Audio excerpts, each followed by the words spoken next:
से यहाँ पर पीछे बैक स्टेज पर, वो अभी तक जितने भी गेस्ट आए हैं उसमें से सबसे कम एज इनकी है। उनको आप सब गूगल बॉय ऑफ इंडिया के नाम से जानते हो। Please give a energetic and warm welcome to Kautilya Pandit.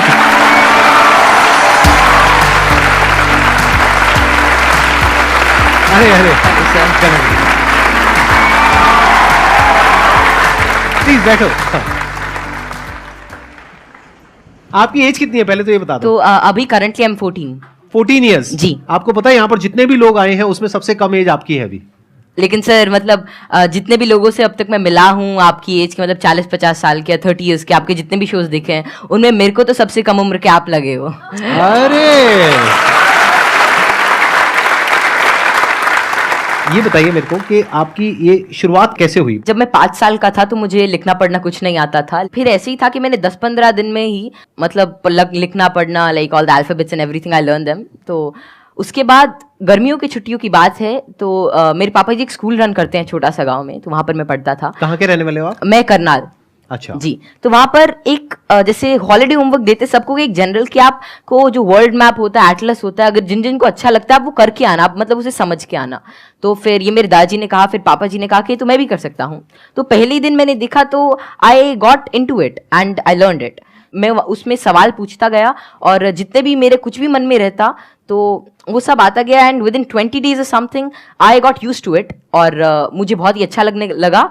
And जितना भी वर्ल्ड मैप वगैरह इस टाइप की रिगार्डिंग जितनी भी चीज़ें होती हैं, पॉलिटिक्स, इकोनॉमिक्स, वो सभी मुझे मतलब things were very easy for me. And उसी के बाद से लोग कहते गए कि नॉलेज बढ़ता गया और तब से मतलब यही है कि सीखने का प्रयास कर रहा हूँ। कुछ भी नई चीज़ मिलती है, like currently I am a student of 11th grade but I am learning things like astrophysics and quantum mechanics. तो I am not very into it but I like to study it and जितना भी मेरे से हो सकता है मैं उसके अंदर कोई नई चीज़ देखने का प्रयास करता हूँ और कोई नया सवाल पूछने की कोशिश करता हूँ, क्योंकि जितने भी ज़्यादा क्वेरीज, जितनी भी ज़्यादा माइंड के अंदर जो भी कोई क्वेश्चन आता है I try to get it forward और वैसे ही सारी चीज़ें आसान होती रहती हैं।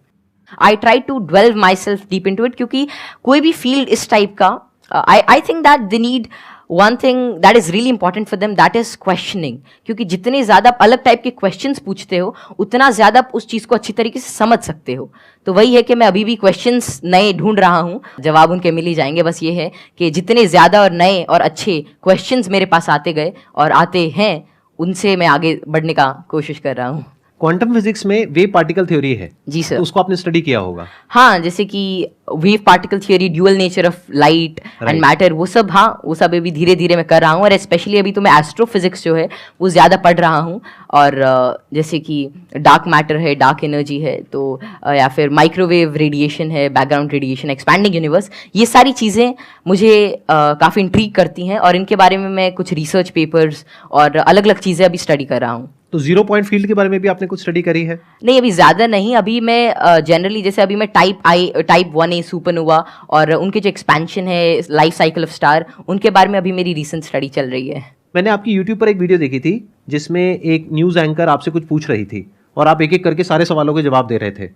तो क्या अभी भी आप उस तरह से सवालों के जवाब दे सकते हैं? कोई भी आपसे कोई भी कैसा भी सवाल पूछेगा तो आप जवाब दे सकते हैं? क्योंकि ऐसा है कि नॉलेज तो एंडलेस है और सब कुछ तो कोई जान ही नहीं सकता। लेकिन ये है कि जितना ज़्यादा मतलब अपने सराउंडिंग्स को ऑब्जर्व करते हैं तो उतना ज़्यादा क्या है, जितना ज़्यादा नॉलेज ग्रहण करते रहते उतना आपका माइंड एक तरह की मैग्नेट की तरह बन जाता है और उसके बाद कोई भी इंफॉर्मेशन, कोई भी चीज़ वो आपको आती रहती है। और ऐसा है कि बहुत सारी चीज़ें मेरे को नहीं भी पता होती और मैं उनको सीखता हूँ। अगर मानो कोई नई चीज़ मेरे को आज पता चलती है तो मैं उसे सीखूंगा और that would be like great for me. तो कोई भी चीज़ I always like to entertain and get new answers and new questions, क्योंकि उसी से ही एक नया फील्ड, एक नया पर्सपेक्टिव मेरे लिए ओपन हो जाता है। एक्सीलेंट जी। तो अब एक काम करते हैं, आप में से किसी के भी माइंड में कोई भी क्वेश्चन है किसी भी तरह का तो वो आप इनसे पूछिए। मैं ये जानना चाहता हूँ कि क्या हम यूनिवर्स को जान सकते हैं कि वो कितना बड़ा है, या हम अभी तक जान पाए हैं?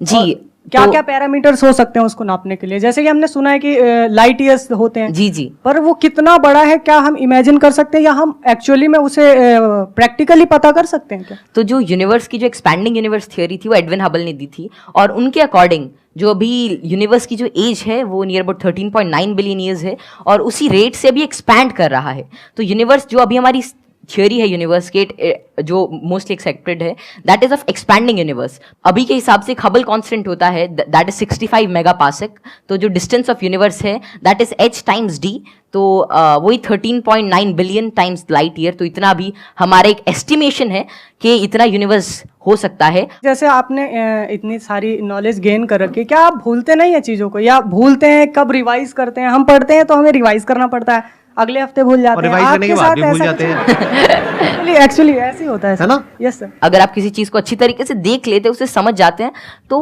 उसकी एक आउटलाइन आपके दिमाग में रहती है और फिर आपको उसे ज्यादा रिवाइज करने की जरूरत नहीं रहती। तो वही है कि किसी भी चीज का कॉन्सेप्ट रहता है, तो अगर आपको वो समझ में आ गया तो information is just like I think that information is not the main part. If you understand the thing properly, फिर आपको वो सारी चीजें आसानी से याद रहती है, आपको कोई उसके लिए एक्स्ट्रा एफर्ट्स नहीं करने पड़ते। सर पूछे थे, बोल रहे थे ना कि मैं मैटर के बारे में स्टडी कर रहा हूँ, तो मैं ये जानना चाह रहा था कि जो इलेक्ट्रॉन प्रोटॉन है इनका मतलब सबसे पहले किसने बताया था इनके बारे में? तो इलेक्ट्रॉन की जो डिस्कवरी थी, तो यार 9th क्लास की एनसीईआरटी में मिल जाता है। तो जो इलेक्ट्रॉन की डिस्कवरी थी वो जे थॉमसन ने करी थी, और प्रोटॉन जो मिला था वो रदरफोर्ड के एक्सपेरिमेंट से हमने डिड्यूस किया था। और चैडविक ने, मतलब जेम्स चैडविक ने जो बेरिलियम की, मतलब जो रेडियो एक्टिव सोर्स से डीके को स्टडी किया, तो उससे न्यूट्रॉन के बारे में पता चला था। ये तो बहुत बेसिक क्वेश्चन है भैया, कुछ अच्छा पूछो। थोड़े अच्छे क्वेश्चन पूछो, क्या पूछ रहे हो आप लोग यार? टोटलिया, अब मुझे आपसे एक क्वेश्चन है कि आप जितने सेलिब्रिटी से मिलते हो, तो आप इतने जो मिलने से पहले जो बात करने का जो एक होता है नर्वसनेस, इसको कैसे दूर करें? आप जैसे संदीप सर से बात कर रहे हो और बड़े बड़े आप सेलिब्रिटी से मिले हो, तो आप किस तरह से इतना एक्सपीरियंसली आप बात कर लेते हो किसी से?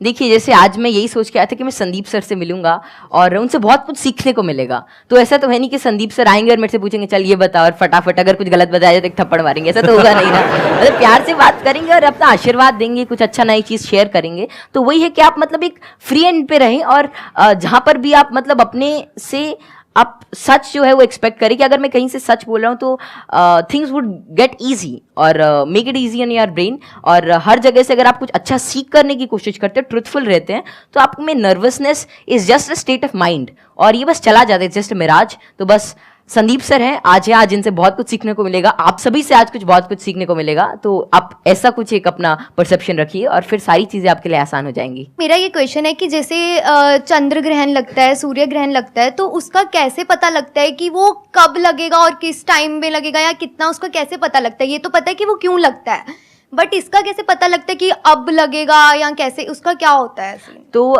खैर ये जो टेक्नोलॉजी थी एस्टिमेट करने की कि कब सोलर एक्लिप्स, लूनर एक्लिप्स या कोई भी सेलेस्टियल मूवमेंट होगी, ये तो आज से मतलब कई हजार साल पहले ही डेड्यूस हो चुकी थी। और इसका रीजन यही है कि ऑब्जर्वेशन से हम एवरेज टाइम निकाल सकते हैं। एक पैरेलैक्स एंगल आपने पढ़ा होगा कि उससे हम मतलब ये एवरेज स्पीड और एवरेज डिस्टेंस निकाल सकते हैं किसी भी चीज का, और उससे ही हम डेड्यूस कर सकते हैं कि कितना रेडियस है, कि एक साल में इतना डिस्टेंस ट्रैवल करती है। फिर एपोजी पेरेजी, फिर केपलर्स लॉ लगा के सेमी मेजर एक्सिस वगैरह निकाल के, तो उससे हम उसका डिस्टेंस यूज कर सकते हैं, और फिर टाइम पीरियड से हम we can actually deduce it. और एक नई चीज लूनर एक्लिप्स वगैरह के बारे में ये है कि जैसे जैसे आजकल क्या है, जो due to tidal forces moon हमसे हर साल 3 सेंटीमीटर दूर जा रहा है, तो बहुत हजारों सालों बाद ऐसा होगा कि सन तो उतना ही रहेगा लेकिन चांद जो छोटा हो जाएगा, तो उसके बाद मतलब एक्लिप्स जो होगी वो जिसे आजकल टोटल होती है उतनी नहीं होगी।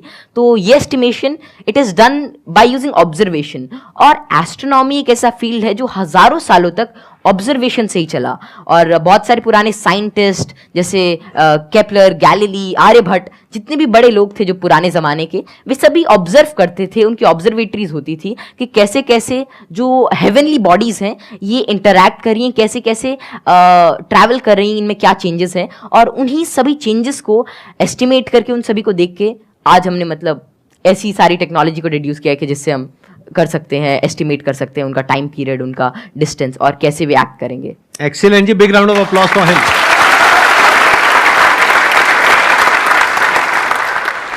मैं ये पूछना चाहूँगा, जैसे यहाँ पर बैकग्राउंड हमारा होता है तो लोग कहते हैं कि इंटेलिजेंस जेनेटिक होता है, काफ़ी मतलब कि उसको बढ़ाने में बहुत ज़्यादा नहीं हम लोग कर सकते हैं।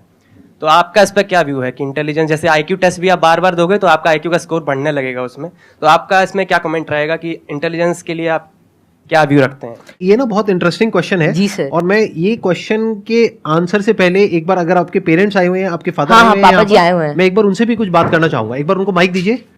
मैं आपसे ये जानना चाहूंगा कि आपके जो बेटे हैं ये तो सबको पता है कि किस तरीके से चीजों को याद रखते हैं, किस तरह से एक्सप्रेस करते हैं।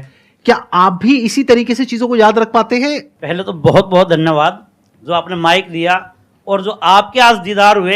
हम बहुत दिनों से कुछ एक गिने चुने शख्सियत ऐसे जिनसे नहीं मिल पाए, उनमें एक संदीप माहेश्वरी थे, और जैसे ही कौटिल्य को पता लगा कि उनसे मिलने का मौका मिलेगा, ये बहुत ज़्यादा एक्साइटेड था आपसे मिलने के लिए। Thank you. मेरे पिताजी भी काफ़ी इंटेलिजेंट व्यक्ति थे, कौटिल्य भी इंटेलिजेंट है, और हम बीच की पीढ़ी हैं।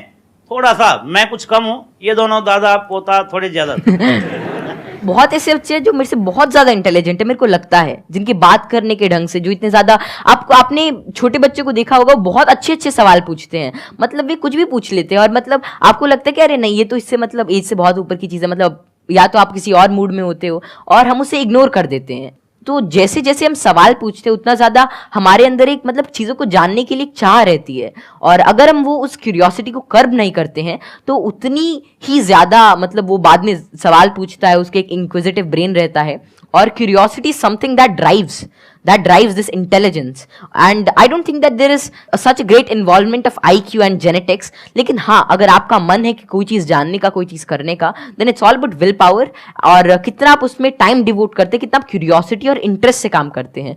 Because even Richard P Feynman said, it really doesn't matter कि how much you know, but it matters कि आप कैसे चीज़ों के बारे में सोच रहे हैं, और कितना इंफॉर्मेशन आपके पास है, कितना नॉलेज आपके पास है। It really doesn't matter until and unless you try to use that knowledge, और आप उस नॉलेज से कोई नई चीज़ को समझने का प्रयास करते हैं। और कोई नई चीज़ तभी आ सकती है जब आपके पास कोई नया सवाल होगा।